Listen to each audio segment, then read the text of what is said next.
Thank you so much for coming this evening to the Opera House and to the launch of the John Clute Telluride Science Fiction Library.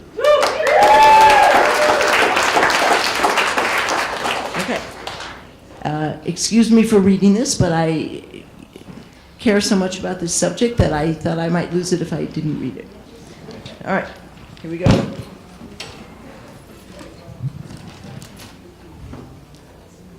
Since I first laid eyes on John Clute in Madame Morris's French class at Neutra High School 60 years ago, I knew we were in for a special ride. He entered the class as an exotic transfer from far-off Canada, and from the beginning he was transgressive and stuck his legs out into the aisles because he was too tall for the desks and refused to apologize, and as I recall, drove the very strict and prim and very French Madame Morris rather crazy. Like so many, I had gotten the memo that our generation would be required to break a lot of rules, and I could see that John was a natural. And with good fortune, our lives have wound and twined together over the years in New York, London, and beyond. John and his amazing wife Judith are godparents to our kids. He is an altogether extraordinary friend, and so on. Meanwhile, over these many years, John was creating a vast world of powerful work. We had all loved science fiction as kids. Some of us never grew out of it. John was the one who insisted that science fiction grow up right along with him. It's pretty clear that science fiction is the literature of our time, as it mirrors us, stretches us, deals with our relentless acceleration, and keeps producing needed stories. But it used to operate pretty much without serious attention from the thoughtful, book-writing, university-occupying classes. Meanwhile, it invaded our dreams and media and technologies. John Clute has, to his credit, 2 novels, The Disinheriting Party and Appleseed, and a number of short stories. One he reminded me is actually about Telluride. Since the 1960s, he has published 5 volumes. I'm going to read these statistics, but they're really more than statistics, so I'm going to linger on the numbers. 5 volumes of collected critical essays. These critical essays add up to over 1 million words. And it's almost impossible to overstate the importance as a critic and scholar of science fiction that he has had. He has almost single-handedly dragged the field out of its energetic, pulpy chaos and genre hash, and pulled forth its essential shapes, crafted its forms, delineated the grammar, illuminated it, and gave it new portals. He has given countless writers and readers great insight, pleasure, and also the tools with which to go forward. He bestrides the field like a colossus. But that is not all. He is also the field's great encyclopedist. Along with fellow editors, he has created the Science Fiction Encyclopedia. The first edition was in 1979 in print. It was a print edition, had 730,000 words, and we all thought it was long. No. The present online encyclopedia, which is free for all to consult and use, and I so much recommend it to you all if you have any curiosity about this great field. The present encyclopedia online is nearly 5.5 million words long and heavily illustrated. And John Clute himself is responsible for over 2,800,000 words of the encyclopedia. So he is a living treasure. And his library, carefully collected and curated and cataloged over the years, is another one. It is our great pleasure, working with the Telluride Institute, to welcome this extraordinary resource, which we hope will become the center of much good work in the future. It, along with the new AHA, the Scientist Depot, and the wonderful and much longed-for transfer warehouse, and other efforts, is, I believe, part of Telluride's retrofitting into its old mining self of a university of the future in our little town. And now, with great pleasure, I present my friend John Clute. I'm going to break away immediately from what I was going to say to indicate that Pamela said one thing that was not quite accurate.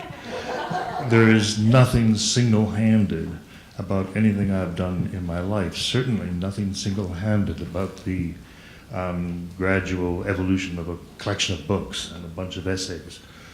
One of the central inspirations for my generation of writers and critics was Pamela Zolene herself. Her great stories of the 70s.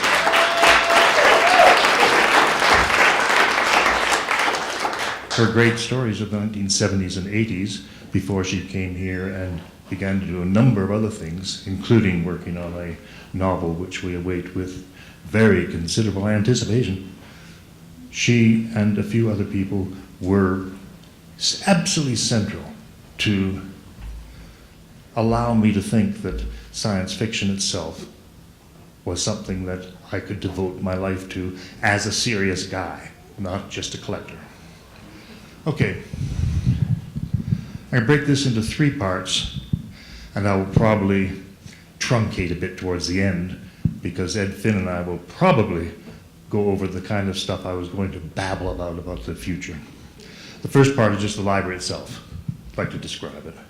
Second part is the original title of this address, which is "Those who do not understand SF are condemned to repeat it." And the third is, as I say, what is the job of SF? What is it that it should do, rather than what is it that it can do? So, personal memory.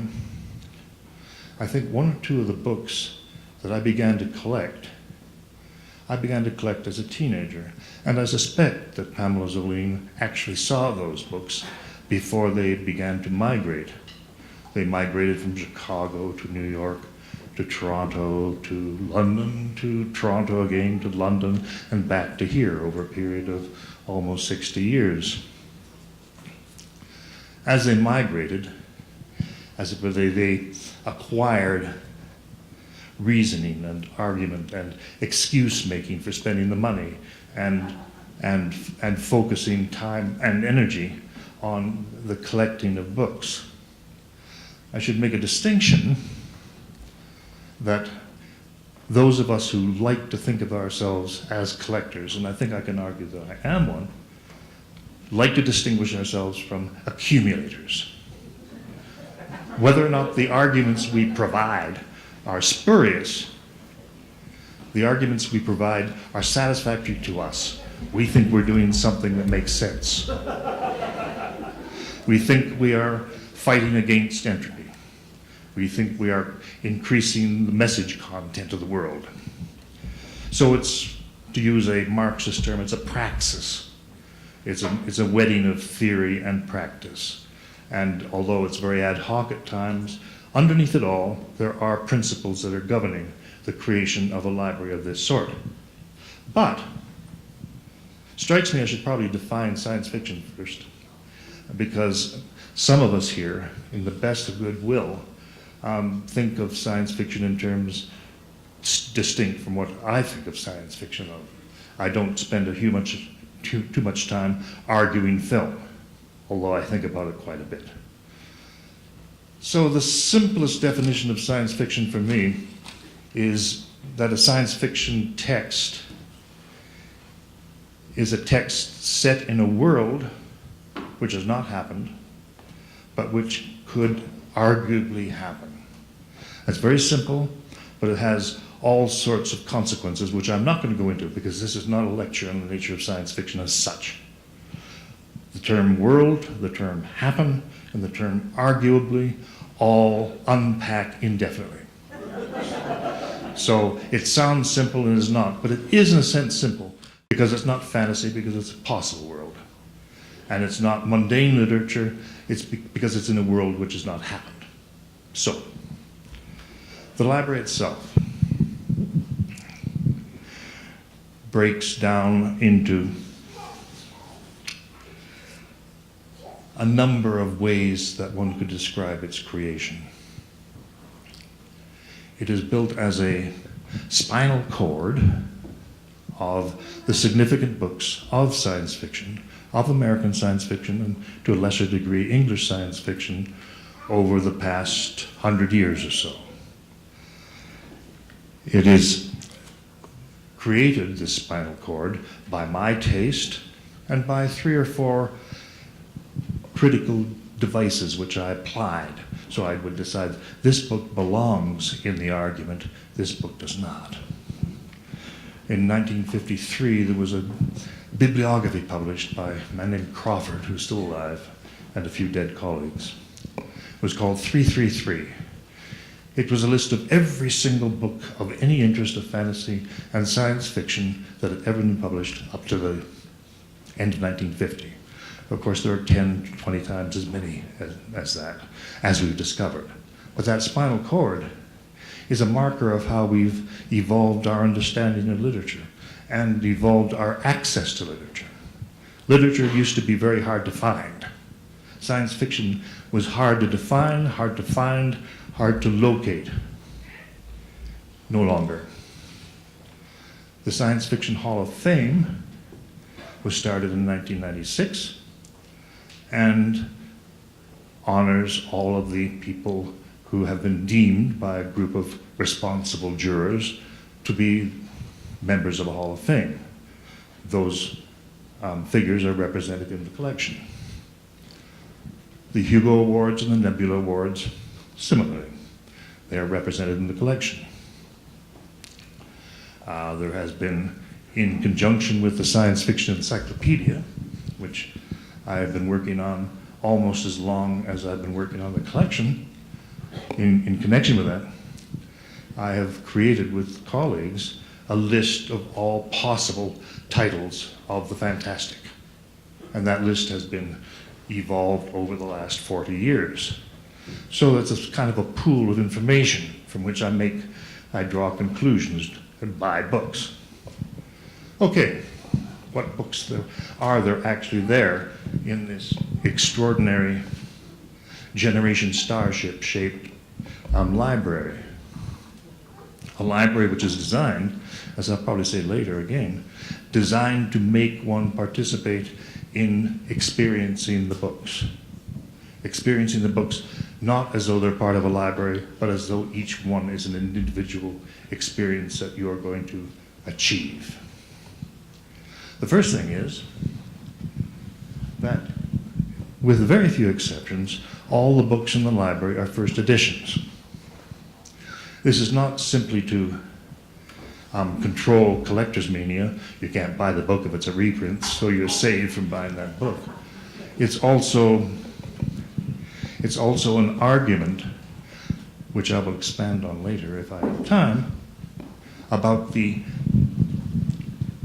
fact that science fiction as a whole is immensely and detailedly tied to the time and place and audience that the original publication was issued for. Probably more than any other literature in the world, science fiction is so tied. You cannot understand a science fiction story from 1940 unless you see how it came out in 1940. So, because they're all first editions, I do not accept an archival argument that permanent editions should be added only.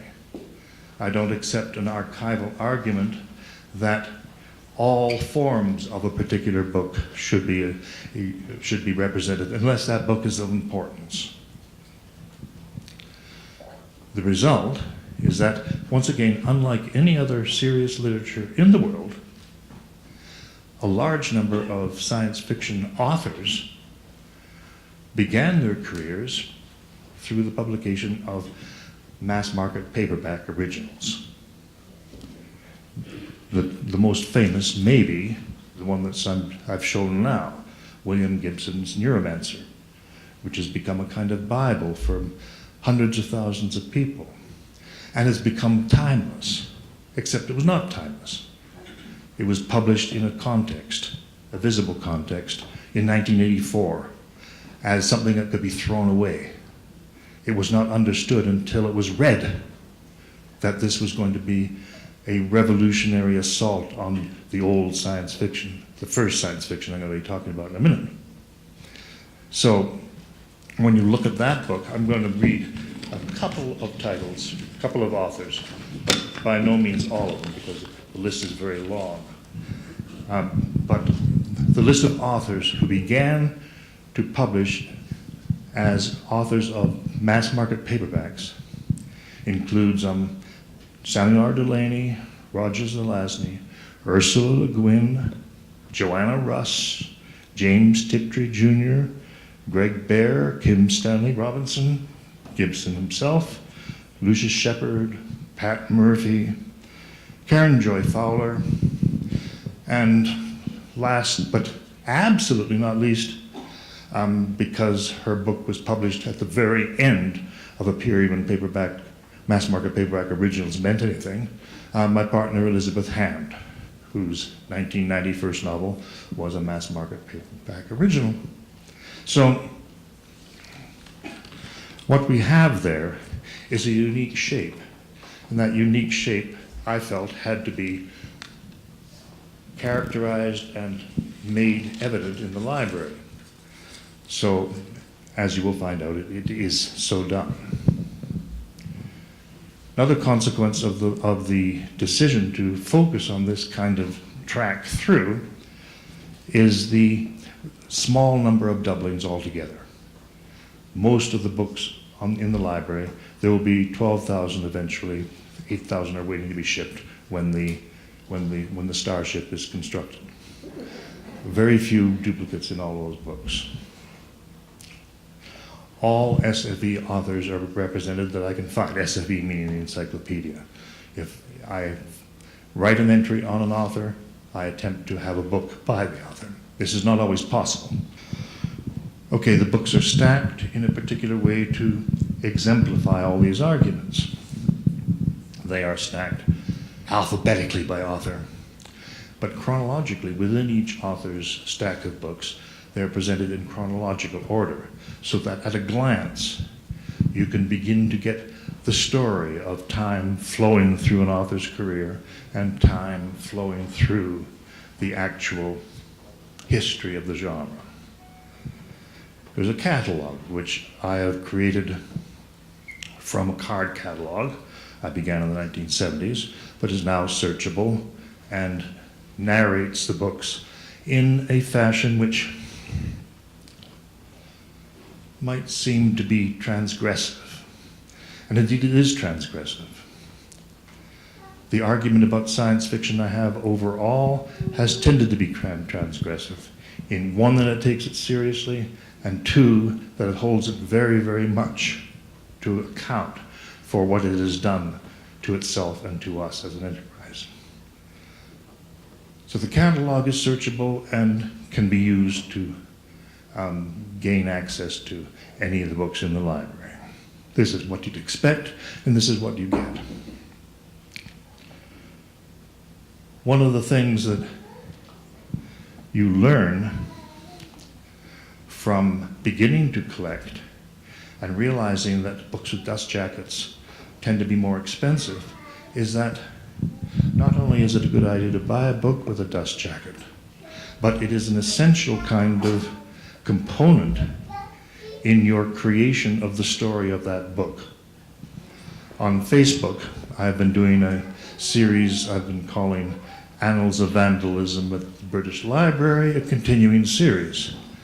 It has been a series of descriptions of books, usually books I had in my own collection because it was easy to photograph them, and showing the difference between that book without a dust jacket, which is how the British Library stacks its books, and that book with the dust jacket, with the joy of the illustration, with the context of the illustration, with the dust jacket copy, much frequently written actually by the authors themselves, certainly in earlier years, biographical information, series information, all of that information, which to my mind is an inherent part, an inherent bibliographical part of the description of a book, is absolutely not what the British Library and any library of record which follows its model considers to be a real book.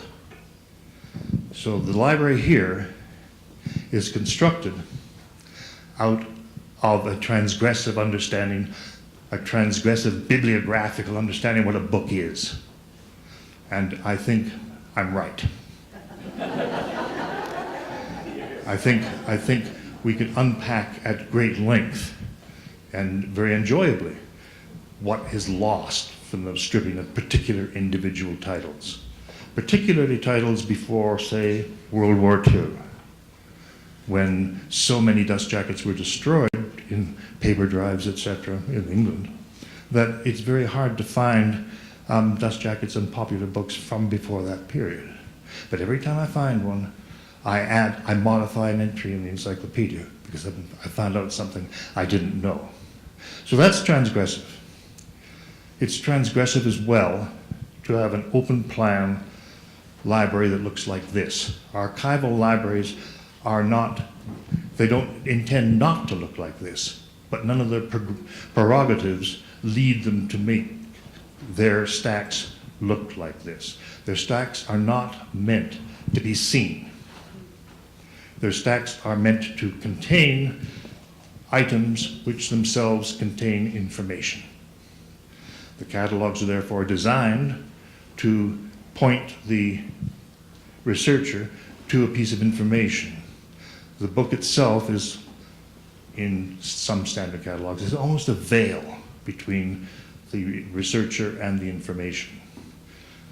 I don't believe the veil is a good model for archival libraries dedicated to living literatures, which is why almost every book there in the library is dust jacketed and is told, narrated, made visible in a particular way that when you go along the shelves, you're being told stories.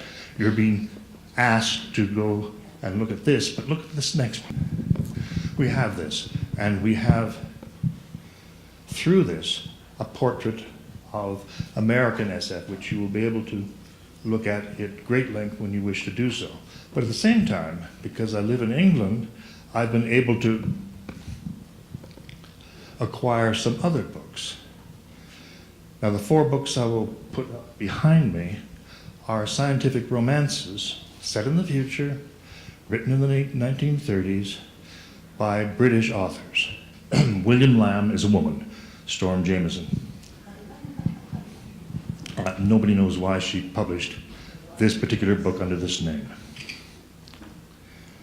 Each of these books, and I'm anticipating, each of these books represents a European, British peace between two wars kind of attitude towards the future. Each of them is about something like World War II. Each of them is a disaster novel. Each of them has relatively little hope for the future. That I think is one of the most marvelous 1930s covers. This is the only facsimile dust jacket in the library. The book itself is exceedingly expensive with the original dust jacket and half my annual income. And I decided in this instant to buy a substitute jacket that's clearly marked when you open it up. But that is one of the rare novels of the time because most of the stock almost certainly was destroyed when the Blitz hit London. This is published in late '39. So there are very few copies of it around. But it tells the story. This is a scientific romance, which is a kind of a comedy, except that as you read further and further, you understand that all these activities of human beings are leading them into another disaster of the same sort. So that is a kind of an excursus, an intermission because I'm not spending most of my time, obviously, talking about the contents of individual books. But we have here in Telluride a library of scientific romances, and I'd be really rather thrilled if some researchers started making use of the full bibliographical book, not just some kind of resume or facsimile of the book, like the British Library and some archival libraries provide. So, that's an argument for the centrality of this small collection. So, what it all adds up to is a portrait of science fiction, American science fiction, and through the dust jackets, through the persistence I have established in having first editions only, we can develop a portrait of what the literature, a literature that we loved and love, actually did see, what it actually was talking about. Because science fiction before 1950 or so was not talking about the kind of world we live in now or understand.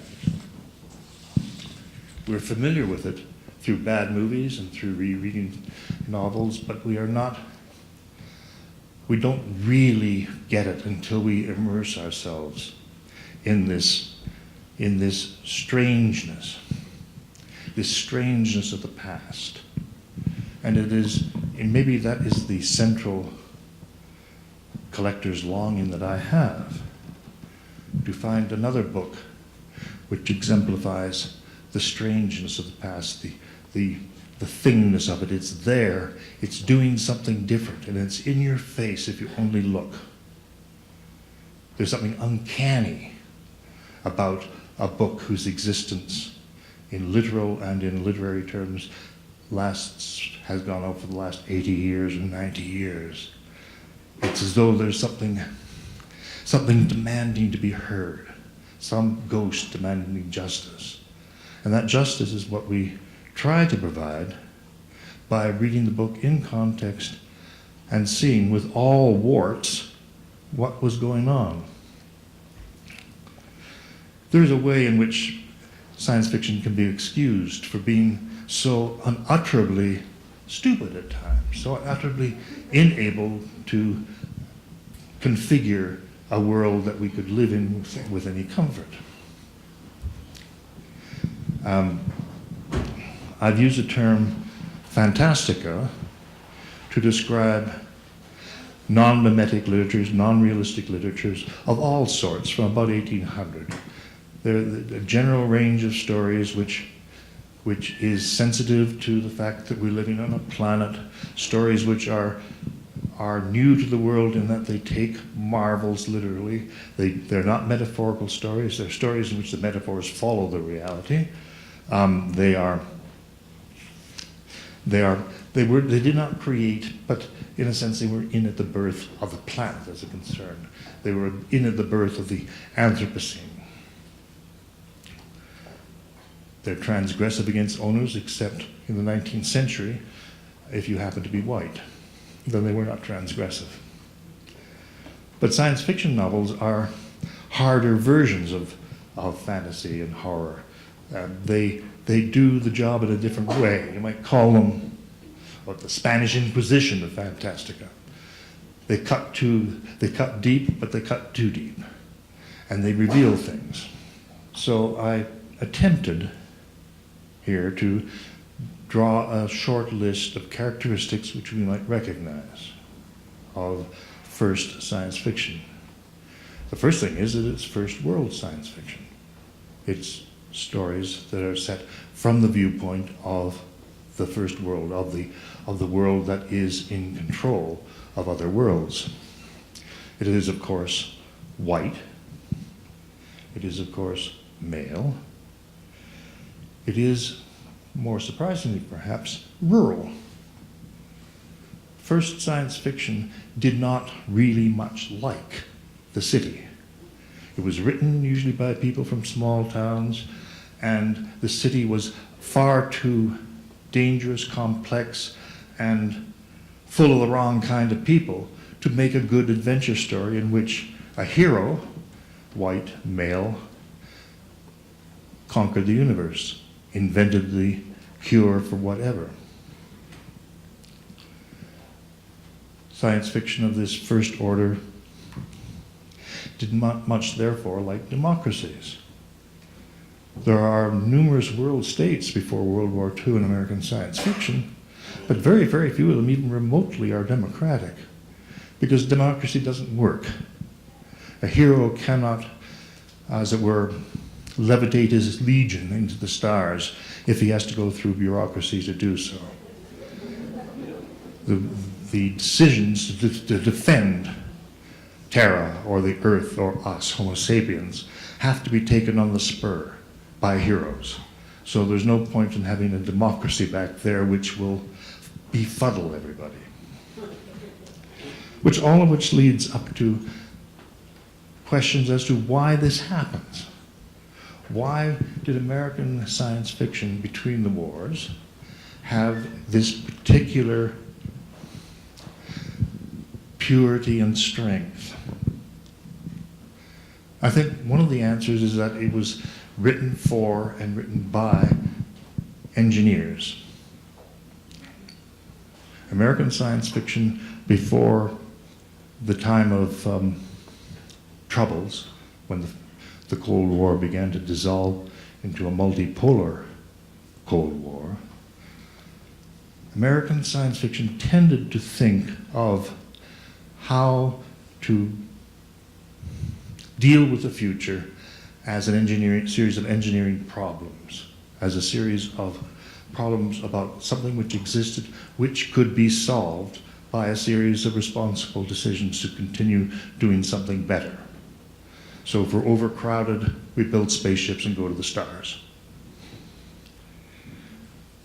The deadly thing, of course, is that engineers are required by their engineering degrees, as it were, to solve problems which already exist. They are not asked to, they're not invited to, and they are not very likely to be allowed to publish stories in which the linear exploration of the future does not lead to anything but chaos. So, you have American science fiction, which had this sense that you could solve problems, and American science fiction in the 1920s and 1930s paid almost no attention to the possibility of World War II.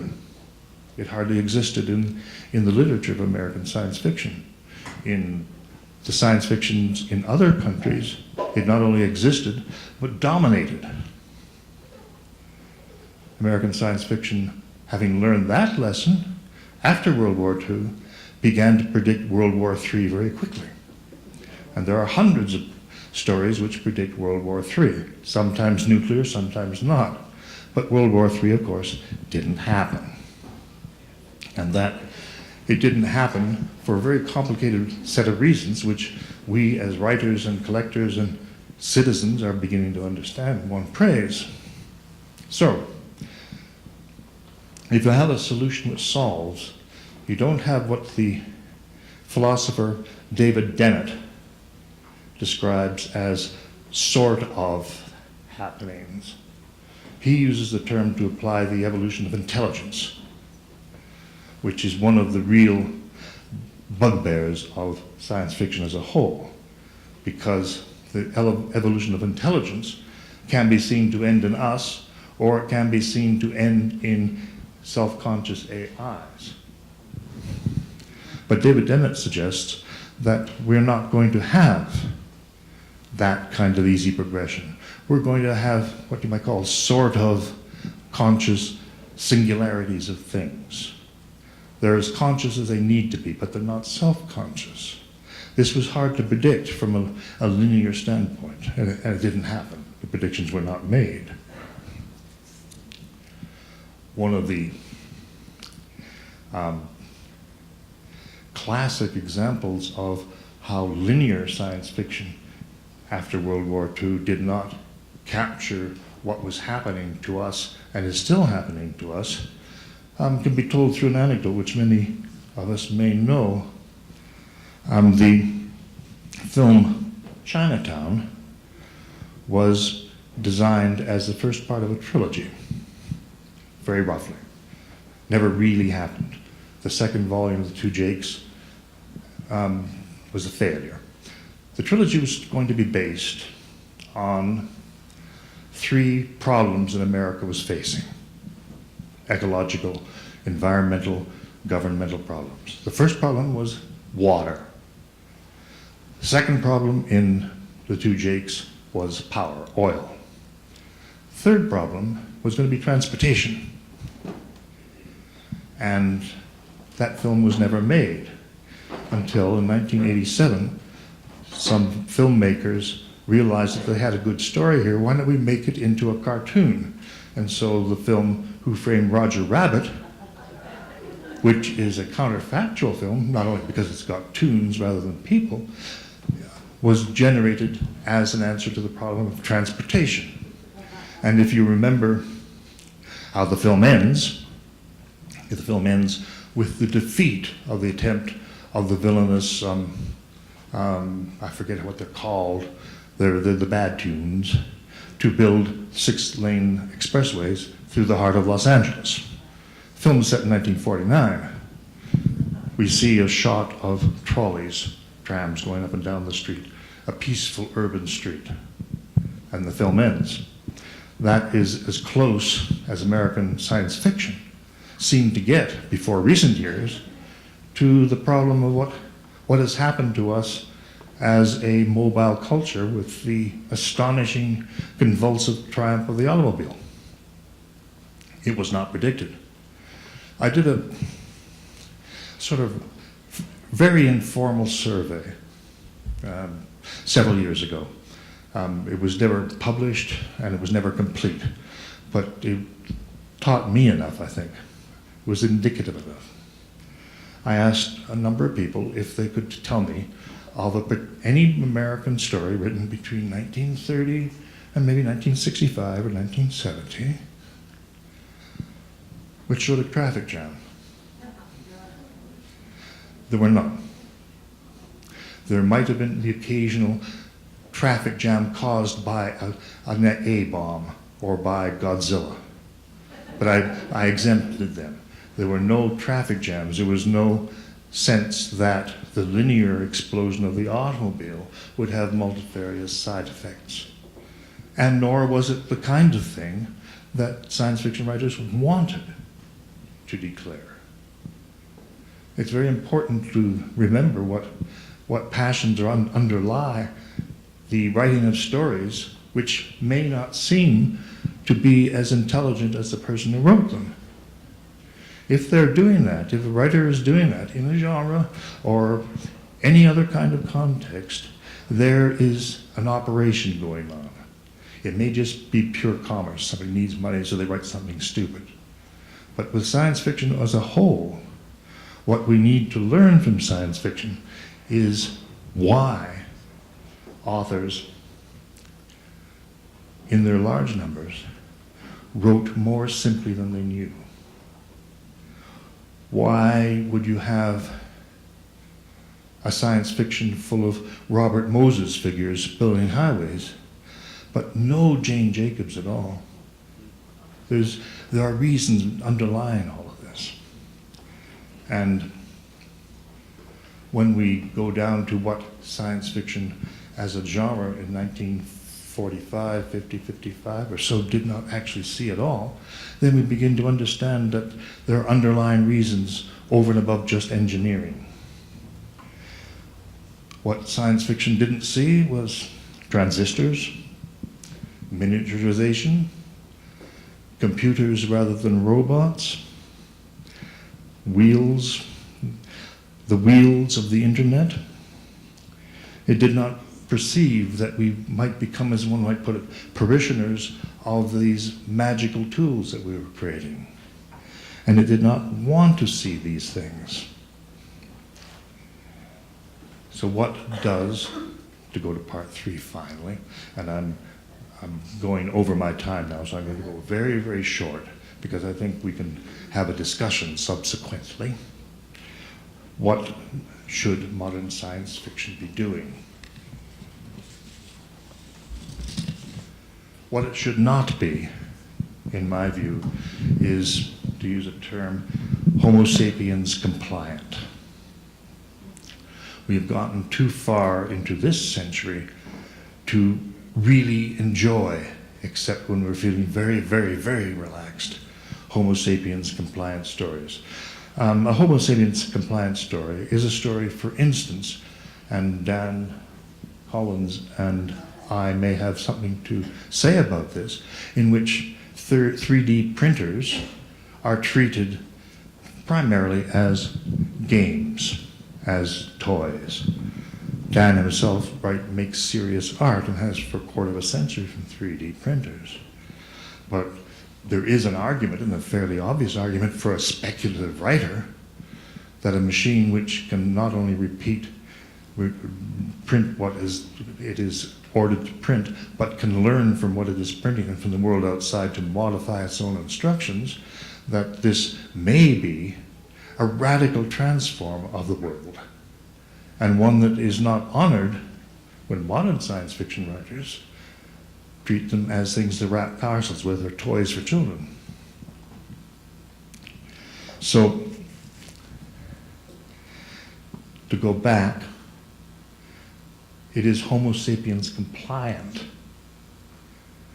to believe that artificial intelligences, machines, whatever kind of symbol you might want to use for this huge, vast internet, that they want to become like us. They don't want anything. They become more intelligent.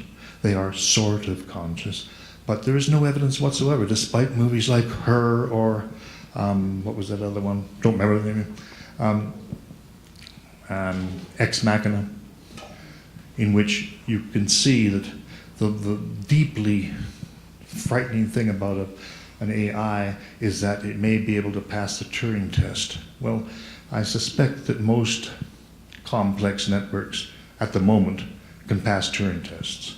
It's not their point. We didn't design them for that. It's an illusion of our fiction and our daydreams that we designed our machines to be like us. We designed them to do what we can't do yet, or maybe never. That's a very different thing. Niche species, maybe a final presumption of Homo sapiens compliant SF is that in the end, it'll somehow be important enough for us to work out, with the help of our trillion machines, a habitat around Mercury or Jupiter that at huge cost can take care, supply, keep alive a batch of quarreling meat puppets. Right. It's not in the books. We are not going to explore, invade, conquer space except as the guests of our own machines. But that doesn't make for a very good story. Nor does the 3D machine printer make for a very good story. The problem with these non-Homo sapiens compliant ideas is that once you activate them, you've almost guaranteed to make the story you want to write almost impossible. A 3D printer, in the end, is an engine which makes complexity basically free. Most of the problems of most of the stories written over most of the centuries on our planet are stories about scarcity, being defeated by it, solving it, working some way to escape it. Those stories are becoming quaint in our world. And the same thing, as I was saying, with the assumption that the future will be shaped around a sort of unspoken assumption that we make that we're too cuddly, too lovable for our AIs to abandon completely. We may be, because we are intoxicatingly complicated, inconsistent, incoherent, interesting, inventive creatures. But that is not to say that we're necessary. So we go back to the library.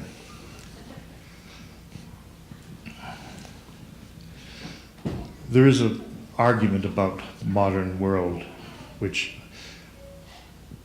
makes it very clear that it is easy to think that most of what we do tends these days to be seen in terms of transactions, in terms of making aspects of ourselves and behavior portable and monetizable.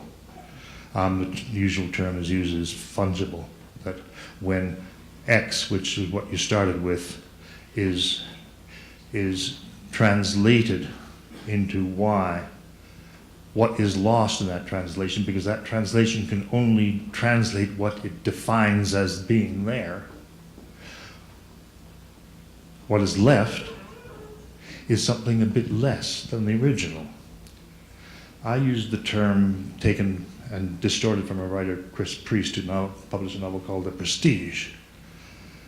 And I use the term prestige to describe that essence, that flavor, that something, that context, that beingness that was lost in any fungible transaction.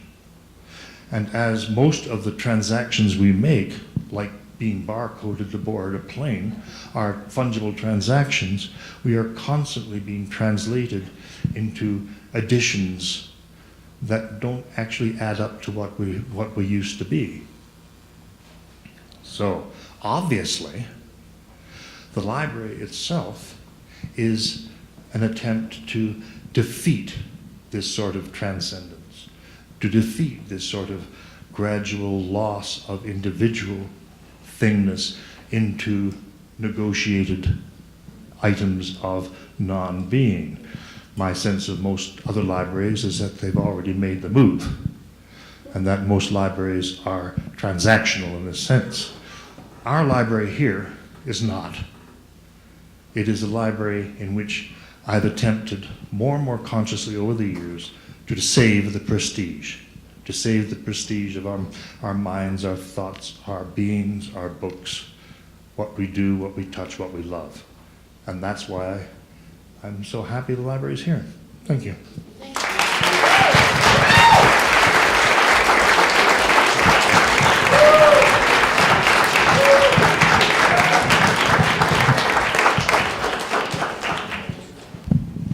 That was wonderful, John. Thank you so much. Well, we're going to shift the stage around a little bit. My name's Dan Collins. I'm the president of the board of the Telluride Institute, and I want to welcome you again to this wonderful event. This is our latest project, the John Clute Science Fiction Library. We're so pleased. So as soon as I heard that Pam and John were going to bring the library to Telluride, I had one thought: Ed Finn. So Ed Finn is a long-term colleague of mine at Arizona State University, where I've taught for the last 30 years, believe it or not. And he's extraordinarily qualified to interview Mr. Clute, and that's what we're going to do next. So Flynn is conversant in the history of literature, the arts, the sciences, engineering, and of course, science fiction. So here's the boilerplate on Dr. Finn. Oh, you're already there on the stage. He's the founding director of the Center for Science and the Imagination, isn't that a great name, at Arizona State University, where he is a professor in the School of Arts, Media, and Engineering, and the Department of English. He also serves as the academic director of Future Tense, a partnership between ASU, New America, and Slate Magazine, and as co-director of Emerge, an annual festival of art, ideas, and the future. Ed's research and teaching explore digital, narratives, creative collaboration, and the intersection of the humanities, arts, and sciences. He is also an author. In 2014, he published Hieroglyph, Stories and Visions for a Better Future. And most recently, in the spring of 2017, He just came out with a book on MIT Press called What Algorithms Want, Imagination in the Age of Computing. You get the Freudian gloss, I guess, right? Okay, good. And he co-edited just recently, also released by MIT Press in 2017, a book called Frankenstein, annotated for scientists, engineers, and creators of all kinds. He completed his PhD in English and American Literature at Stanford in 2011 and his bachelor's degree at Princeton in 2002. And before graduate school, Ed worked as a journalist at Time, Slate, and, wait for it, Popular Science. So, welcome Ed Finn.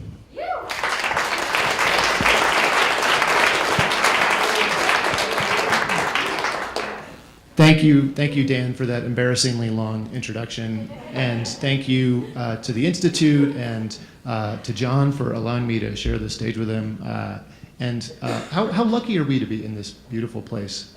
I think exceedingly lucky. I was last year 30 years ago when it was valiant, but clearly needing a lot of money and a lot of love to survive, and that money and that love has transparently been applied. It's beautiful. It's a beautiful, beautiful venue. I love it. Yeah. So I think maybe we'll talk for maybe 20, 25 minutes, something like that, and open it up for questions. So hang in there. I want to start with, pick up really where you ended off. And I really love the way you talked about the strangeness of the past and the specificity, the power of these material objects. And books are magnificent in part because they're mortal, just like us, and they bear the scars of their passage through time, and that's part of what makes them so much fun to own and to share and to inscribe.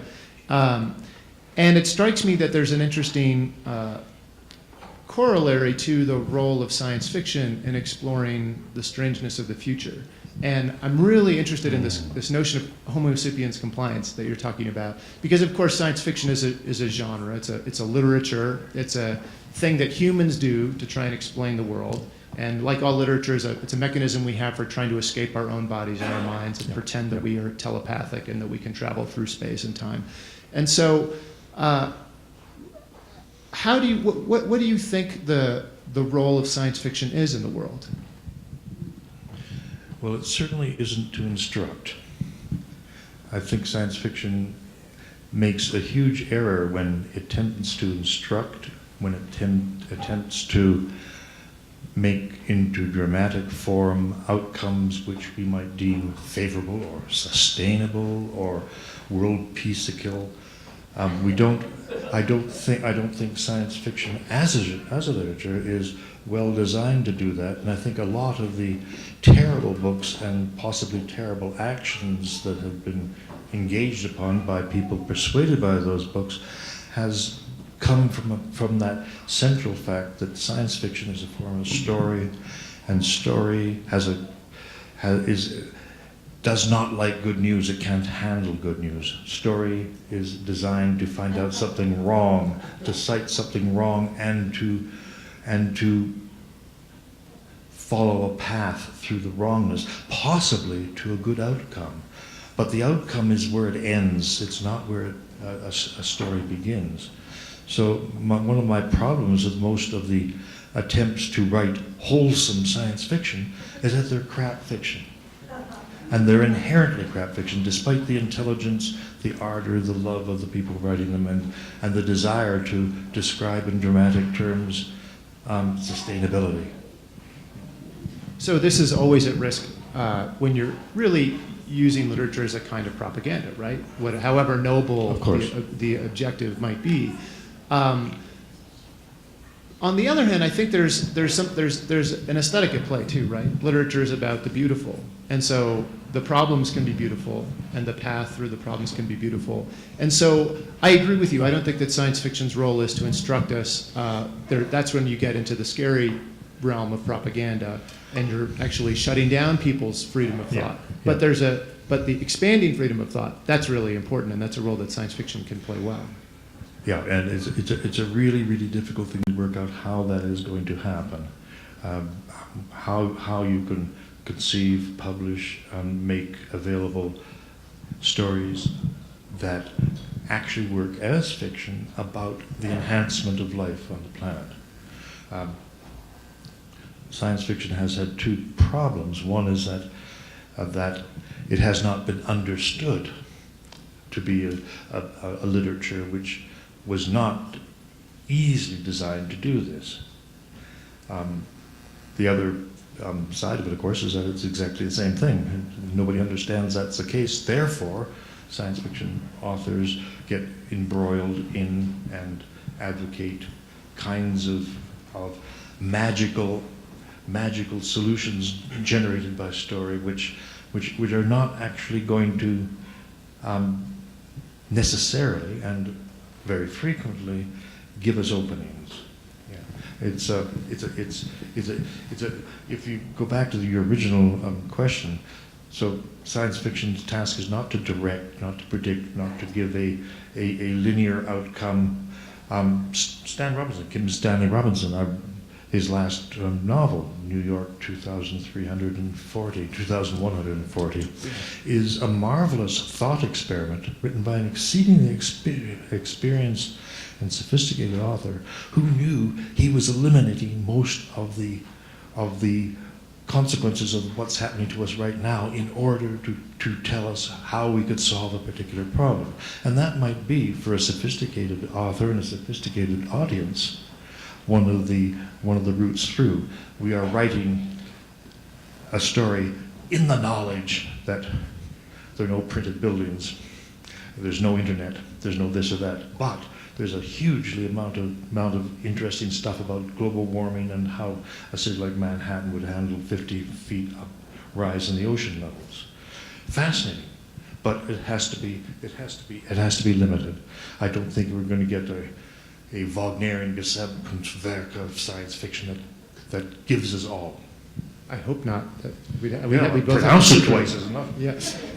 So, I really enjoyed your review of 2140, and it got me thinking about this notion of simplification. Stan agreed with it, by the way. He thought it was funny. Good. Well, because he knew what he was doing. I wasn't getting at him. Yeah. And of course, the other big piece of that novel was the thing that he was trying to keep in, and that he was willing to throw lots of things overboard in order to keep essential to the novel, was not just global warming, but capitalism. And how could you deal with, this problem that in many ways is just a large effect of capitalism. Everybody, they sort of, what is the word? Externalized costs, right? So his novel is very interesting mix of a sort of architecture and a sort of romance of New York and a Dos Passos novel and Thomas Piketty, right? And this say like, well, maybe we need to take a step back and really ask ourselves how we deal with these big global issues. And so it's a simplification and an ideal. As all of Stan's novels are, it's an idealistic novel. Yeah. And as I say, I thought it very, very attractive, and and it made me think about how do you write science fiction in this world, and it's a good answer. Certainly, if you try to write science fiction about how things are changing and how to change them, I didn't fully accept the idea that selling short in a particular industry was going to end neoliberalism and bring back state control over banks. But I liked the idea, and it was a great idea to have. And this was at least somebody saying, why don't we think about the possibility of doing this, even though we know the world is desperately too complex and corrupt for this actually to happen. If you bring all the other ingredients in, you feed all the poisons back into the story, and the story dies. Right. So I see Robinson's work as one of the great, his whole sort of oeuvre over time has been about this celebration of possibility. The novel isn't saying, hey, I found the secret recipe. This is how we're going to solve this problem. It's not a blueprint. It's an exercise in possibility thinking. Yes. Yeah. And that's an entirely understandable and admirable form of literature. But in a sense, Stan would not think of it as being a full novel. So that's very interesting. I think it opens up this question of the sort of the whether the arts in general have this kind of responsibility to society, and I think writers like Robinson or say Paolo Bacigalupi think of their work quite explicitly in that way, and they're writing books through which they're trying to change the world in some way. I haven't read much of the recent Bacigalupi novels and stories, but the earlier ones sort of modified the Robinson model by placing their characters in positions where there was less that they could do, so that you had more of a multiplex portrait of the consequences of I forget what it was that caused the gradual transformation. There was no oil left, etc. In the famous one, the winged dead girl. I cannot remember titles. I'm just The really wind-up bad. girl. Yeah. Yeah, that wasn't it. Yeah. The wind-up girl, right? Yeah. The wind-up girl. Yeah. To go on with the answer, but I wanted to make sure that you understand that I had made it clear before we started talking that it was not really going to be an interview, but a discussion. These are not long questions that he's sneaking in. This is the discussion that we agreed to have. Yes. Yeah. I'm glad you clarified that. Well, Okay, now I'm asking you the one question I warned you about beforehand, which is, do you think that this whole relationship of the field to society has changed over time? Is there a historical trajectory to science fiction? yeah. Science fiction, we could be American science fiction at the moment, because the other science fictions were very different in their relationship to government, relationship to the future. American science fiction really was, for many years, conceived of by its more serious practitioners as a set of arguments about a predictable future that, in more cases than not, they were advocating. So it was an advocacy. There was relatively little dreadful warning in American science fiction, except as an incipit to get on with the job of creating a future history. If you go to, as I said before, about European science fiction, the European scientific romance did not do this very much. It was not hero oriented, so the hero theory of how history has changed was, as it were, undercut from the get-go, because its protagonists tend to be observers rather than doers. And there was a sense that evolution was far more important than social Darwinism. Yeah, and I think that question of the ways in which novels create models of a possible world, a universe, and whether in the classic American style that a dowdy band, I think it's all right, just a little water. The air could use more water around here. A dowdy band of outsiders or hackers or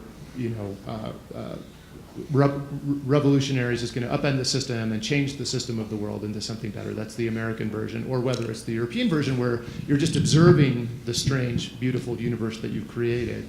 Like the Time Machine by Wells.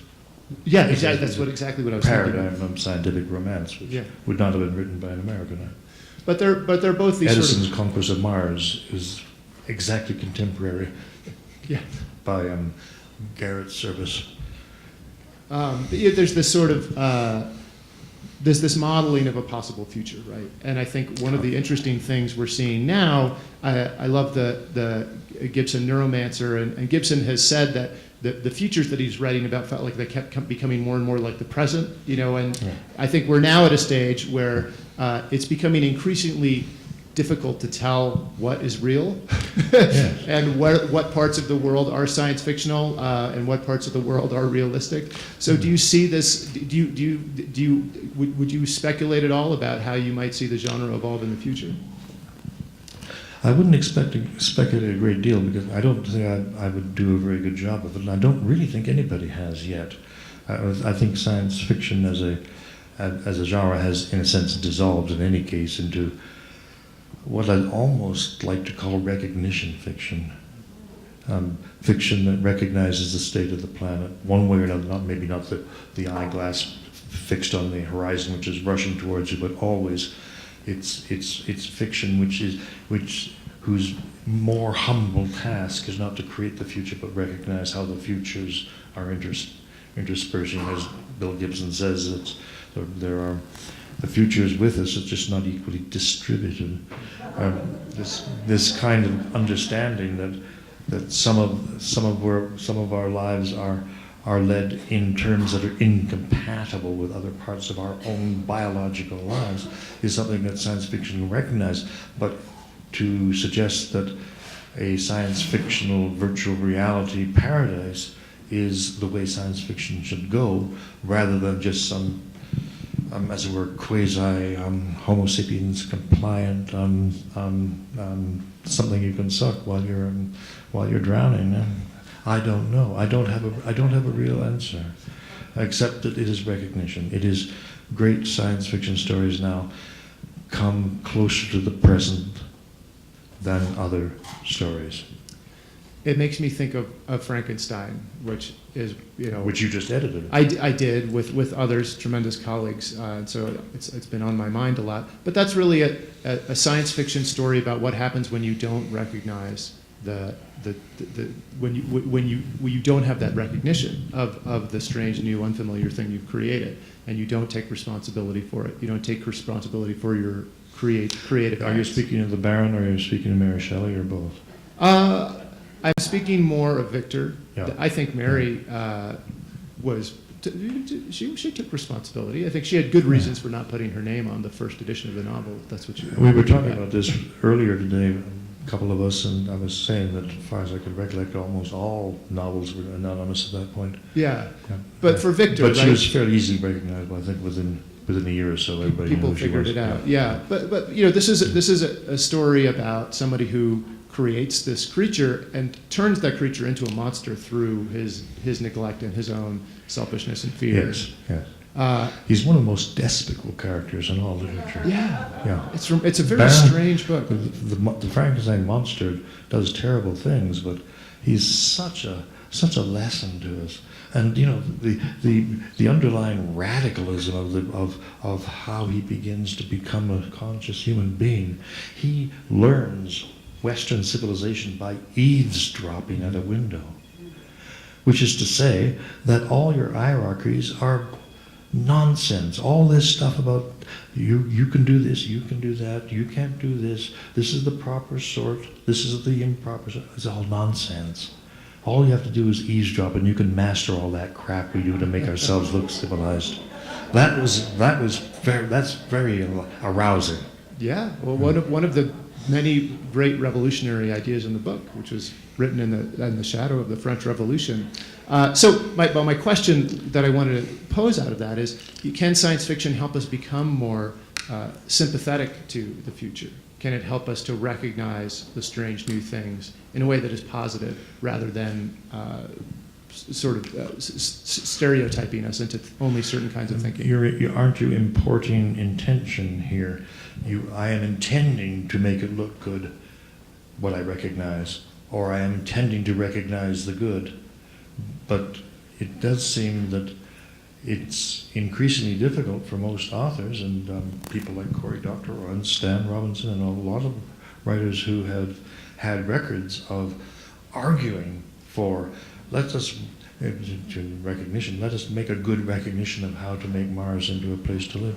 They're not writing that kind of novel any longer.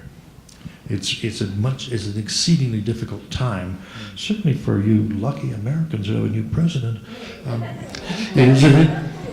We're so proud. It is an exceedingly difficult time to write future about. So, okay, my last question, since we brought up this question of the argument of the text, you also said something wonderful that the argument of the archive, about the argument of the archive. So what would you say is the argument of the archive? Well, I think that I spent most of the time this talk, and I do apologize for my voice. It really was buggering me up in arguing that Generation Starship, which is what it means is that this is a place where the living past that we have left is still in the present. It's there for us to obtain. The shape of that projection, the accessibility of the books, the chiaroscuro, or the institutional light saying, you book add up to that, and everything else, the prestige, I wash out with my, as it were, the clean lady I import from down the valley. The library's basic intention is to make you see. And I don't know what you're going to see, except I'm doing everything I can to make it possible for me to see what I look at, and for anyone else to see what words mean, when they meant. Get that haunting, intense presentness of another time. And I think that's a really significant thing that science fiction literature, which is so exposed all the time because it's always talking about change, always talking about different times, as it exposes its underpants, it exposes the real thing there. Well, having exposed our underpants, now it is your turn. Let's open this up for some questions. I think that notion of what do you see? What do you hear? I have a mic here, and I'm going to bring it around. But I have a first question, and that is something I left out of my little introduction, which already went on too long, was your intention, Pam, in terms of this being a shared resource for the community. I wonder if you could just comment on that very briefly.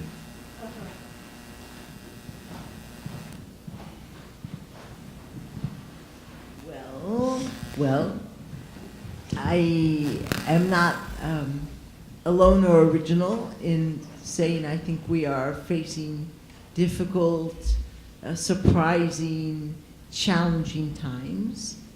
I will slightly disagree with my great friend, teacher, and mentor, John Clute, when I say that I think, to some degree, science fiction engages in thought experiments, so there are a bunch of world possibilities that we actually don't have to try out, because we know there are still children here. We know they are totally screwed, and I think that the future of the world, to some degree, depends upon the integrity of communities who keep their water pure, who keep their food happening, and who keep their minds alive and active and critical.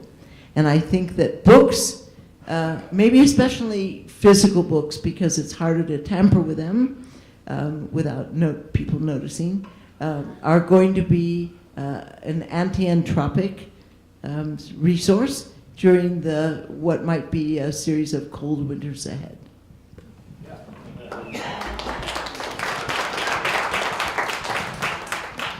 Hey there, thank you so much. I'm Sarah Holbrook, and I run the Pinhead Institute, which is science, technology, engineering, and math education for kids. And I'm wondering if you wouldn't mind just mentioning a couple of authors or titles that you think our kids should read.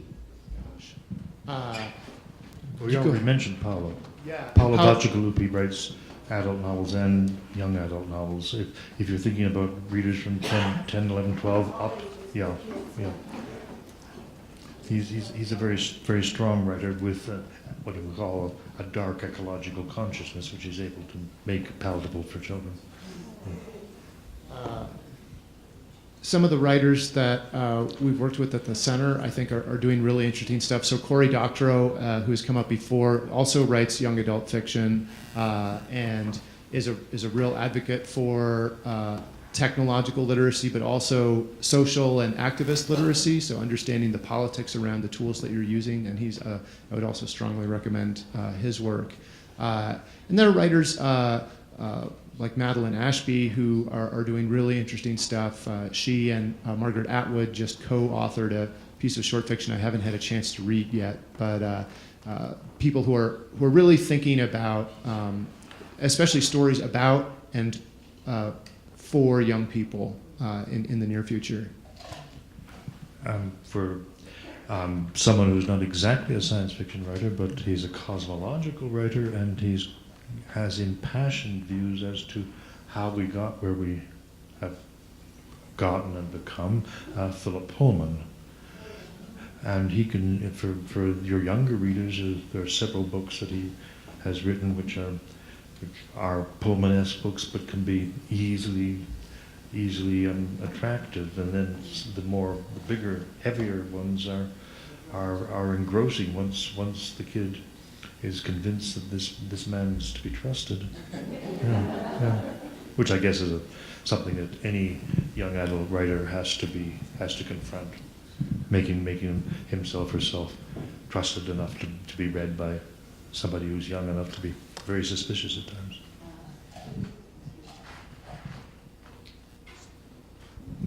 Where do you think science fiction writing fits in the evolution of human consciousness? You go first. First, catch your consciousness. Catch the point in evolution that we can define as the point at which we have reached as a particular niche species, a particular level of consciousness. And then I would have thought, because it's what I always think, so I don't, I'm too tired to have a different thought, and too old. I think that we need to understand that the notion of evolution as something which is directed and that is in itself a Homo sapiens compliant fallacy, and that science fiction should be in a position, because it is a cognitively explorative genre and it is inherently transgressive against the owners, against those who occupy the thrones of intellectual or religious or political power. It should be very, very relevant to us now, because now is a time when we are very much on the cusp of having to understand who and what we are, and it's not going to be an easy understanding. Yeah, I think one of the layers of consciousness is starting to be reflexive about being conscious, right? And one way to think about science fiction is as the genre that emerged out of our increasing reflection on the relationship between ourselves and our tools, the humanity, and first we shape our tools and then our tools shape us, and that science fiction is the literature that worries about that. Yeah. Thank you. Really enjoyed, particularly as both a scholar and a mom, this defense of the book and how important it is, and to the library itself. And I had a question that probably could be answered elsewhere, but what is the earliest date and the most recent date of the items that you have in the collection? Just for my own. You mean the original kind of a first edition sort of thing. I have critical editions of some of the earliest proto-SF books from the 17th, 18th century, but the way the focus of the library being on the first edition starts about 1820 with a novel called Armata, whose author I cannot remember. It's not a terribly important book. From a little bit later on in the 19th century, except for a couple of books I could not afford, but which are available with enough money. I have basically all the high points of 19th century and 20th century literature, and the most recent book that is there was published a few days ago. I have not stopped trying to shape it. I will be dumping books like Mana upon the heads of the new owners as long as I'm alive. I just witnessed the latest edition just yesterday when Ed signed a copy of his most recent book, Spring 2017, and Clute immediately added it to the library. So, well, I added the library. I had them dedicated to the library. They're the first books to actually be given to the library as a library. Best thing that's happened to that book ever. It was published yesterday. Question back here. Hi, thank you both so much. As a current scholar, I was wondering how soon this collection will be available and how do we access it? I'm sorry, I didn't catch the question. How soon When will can what? we get to the books? I would be happy over the next week to show select tiny cores of people around. We can probably talk about it on the phone through the Institute telephone. But at the moment, the library is there are only about 3,500 books there, mostly the alphabet from A to E. About 4 times as many are awaiting shipment from London and will be shipped as soon as the construction work for this. We have blueprints which make it very clear how this will work. So when that construction is done, which is going to take at least, I figure, 18 months, and it may take longer because it's so difficult to do anything in a simple fashion with laws and with acts of God. After that's done, the books will be transported and they'll be shelved.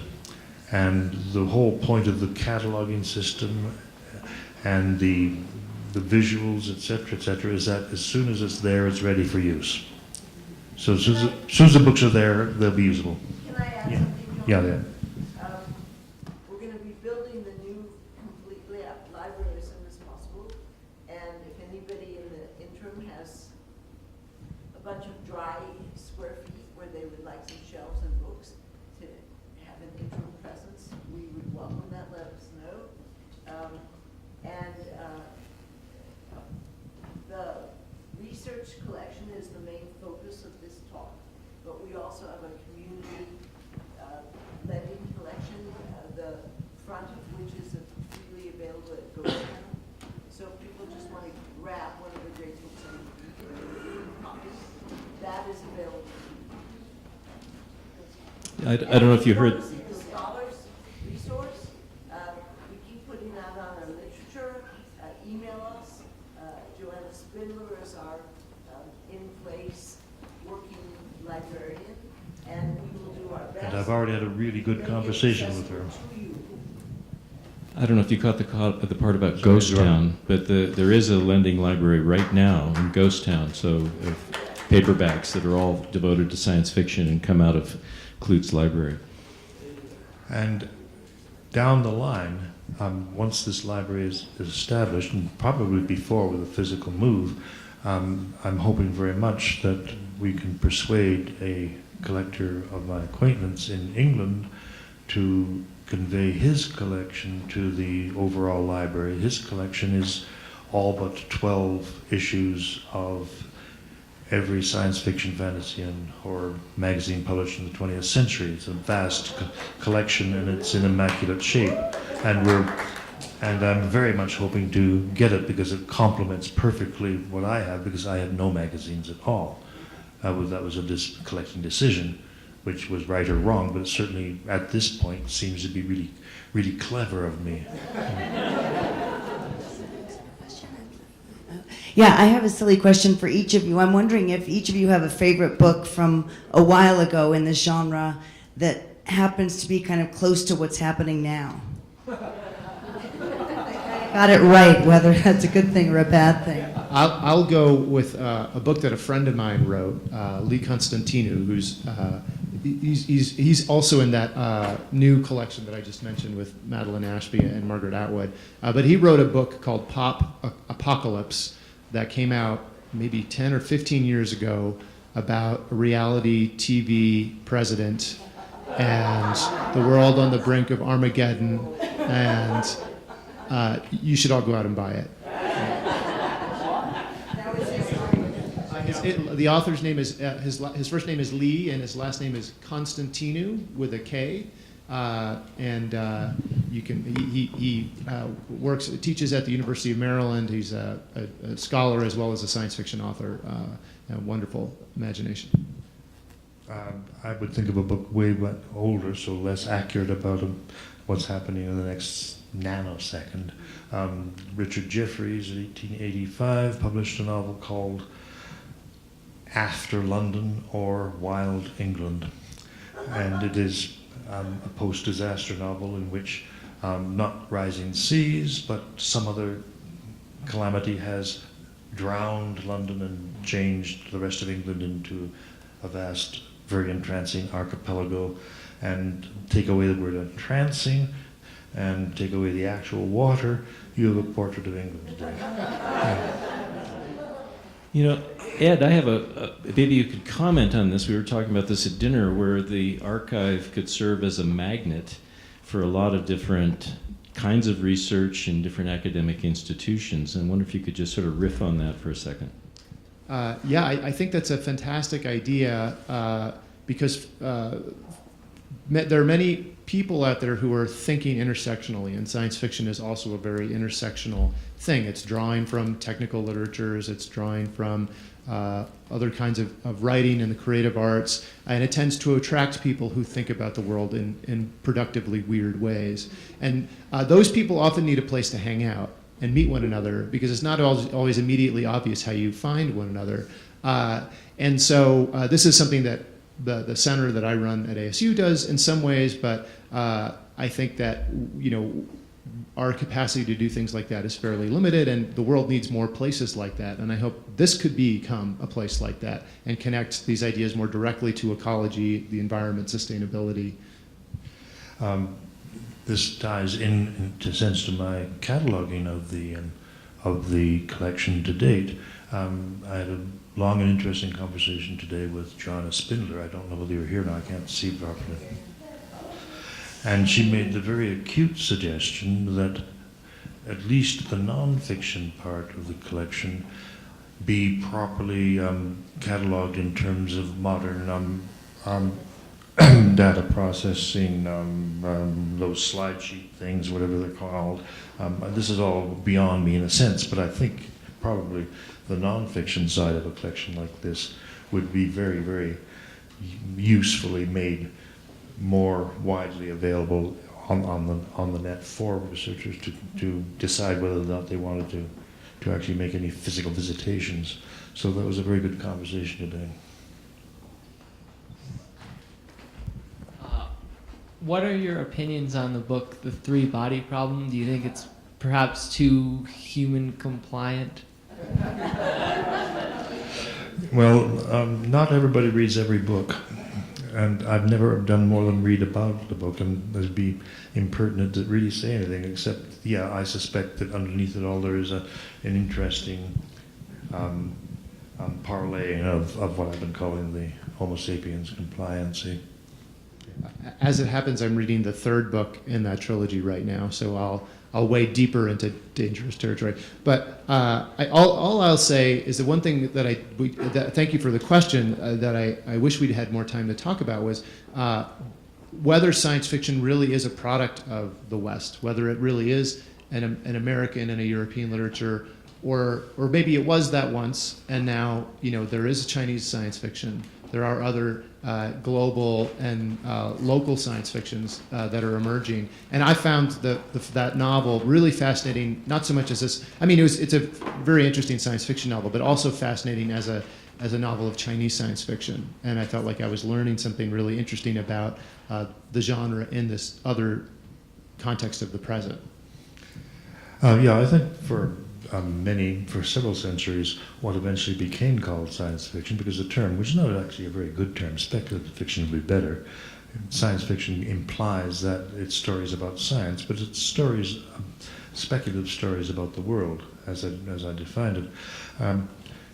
Very, very clearly, it was part and parcel of the Western European experience of expansion and control and triumphal inventions, and for that reason, it seemed to be European and eventually American until well into the 20th century.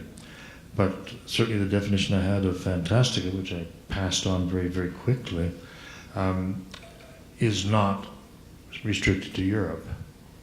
It's restricted in the sense that the first focus of its lens is the planet. And it's very obvious that as soon as the world became more complex, which took various world wars and convulsions to make audible to us, that science fiction, speculative fiction, would be written naturally by citizens of a wide range of countries and a wide range of viewpoints. The most natural kind of science fiction of a planetary nature, of course, is science fiction where the technology is high. That's just a kind of inescapable burden that the genre has to wear.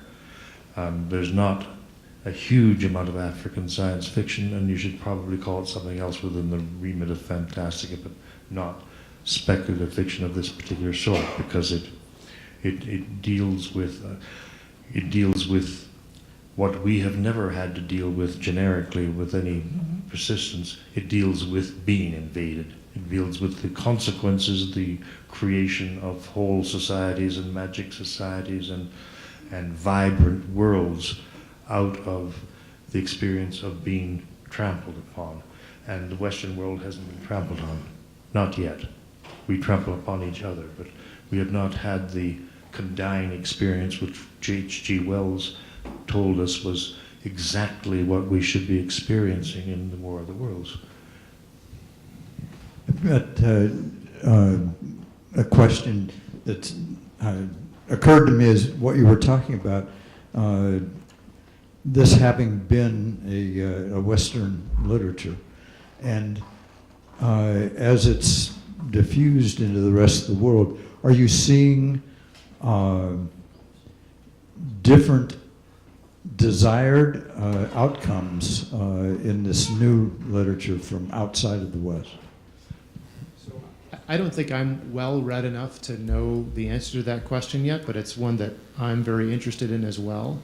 And I think that it plays into a number of related issues. That the problems that we have now, the biggest problems are really global. You know, they're global not just in their complexity, but also in that they require a much more diverse set of conversations between people in many different countries in order to have any hope of solving them. And so I think that the question you're asking is very important for that reason. Science fiction has, for a long time, played this role of inviting not just each reader individually, but a whole collection of readers of a really important book like War of the Worlds. It invites all of those people to inhabit the same imaginary space, and that's a very, very important thing to do, because that gives you a vocabulary. You might completely disagree with what you're reading, but at least you can talk to someone about it, and it poses this thought experiment that you have to wrestle with. So I hope that science fiction will play some role in this sort of real-world issues that we have today in exactly that way, exploring whether the genre has a completely different sort of instantiation in, say, a country like China. But what I'm finding as the Encyclopedia of Science Fiction matures, because most of its coverage of the English language is basically achieved and is in a state of constant revision, but not constant writing of new entries, is that as we change the focus to other literatures, we are forced, and should be forced, and it's our fault in a sense that we've been guilty of this, to rewrite what 30 years ago was a satisfactory entry on African science fiction, and now create maybe 15, 20, 30 entries on different science fictions in different countries in the continent of Africa.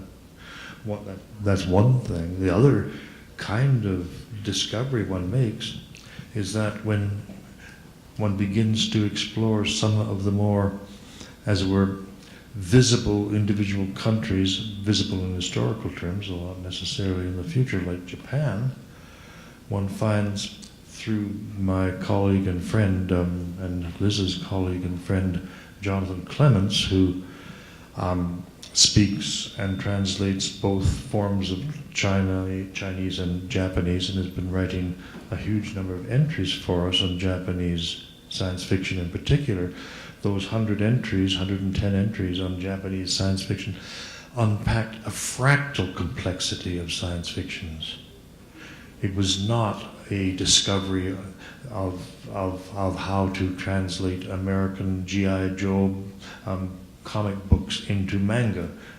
Science fiction existed in Japan as part interestingly enough, of the whole complicated argument and discourse between Japan and the rest of the world in terms of military control of itself and other countries, and in terms of cultural autonomy, and in terms of conquering other countries. A range of science fiction in Japan is enough to keep somebody who reads Japanese busy for decades. And this just unpacks all over the world, and we don't know where it's going to stop, except that we know that it won't ever really stop. I have one last question from this gentleman here. Well, this is just a technical question, and you may have answered it. Will the books in the library be text searchable, so that if a researcher wants to find out what people have thought creatures on Venus eat, they'd be able to look? The answer is no. I've never created it over the years as an individual in terms of that particular kind of information based research cataloging criteria, and it's rather late to start now because it's too late to do it. It's 12,000 books, but Google might do it. Sorry? Google might be willing to do it. I don't think, to be honest, it's any longer really necessary, because every individual book in the library can almost invariably be linked to the kind of discourse you're looking for, and the other way around. The focus on the individual books and the individual narratives of careers, except with the nonfiction, is something which has become now not so much of a liability as a concentration, so that certainly if I'm going the other direction from the collection to the whole world, if I I list a particular book and I only list first edition and all the publisher, etc., that edition, but anyone now can go to the bottom of the entry and link to the International Science Fiction Database on that author and find a rather considerable amount of additional information that I would not wish to bother putting into my entries. I'm not going to put ISBN numbers. All I have to do is hit the link and find them. And so there's a way in which the ocean in which we exist and float is by huge leaps and bounds, becoming interactive in the way that you were describing being a desideratum. So we don't need to do it. Our servants will do it for us. Great. And in order to access the science fiction encyclopedia, all you got to do is go to TellurideInstitute.org, and there is a link to the library, the new library, and within that is links to Clute and the science fiction encyclopedia, as well as work by Ed Finn. I want to thank you so much. Give a warm thank you to our guests, Ed Finn and John Clute. And I want to encourage you to go to two places. One is down to the bar and make sure that we hit our quota. And the other is over to Ghost Town and check out the free lending library there. Okay, just across the street, basically. Thank you very much.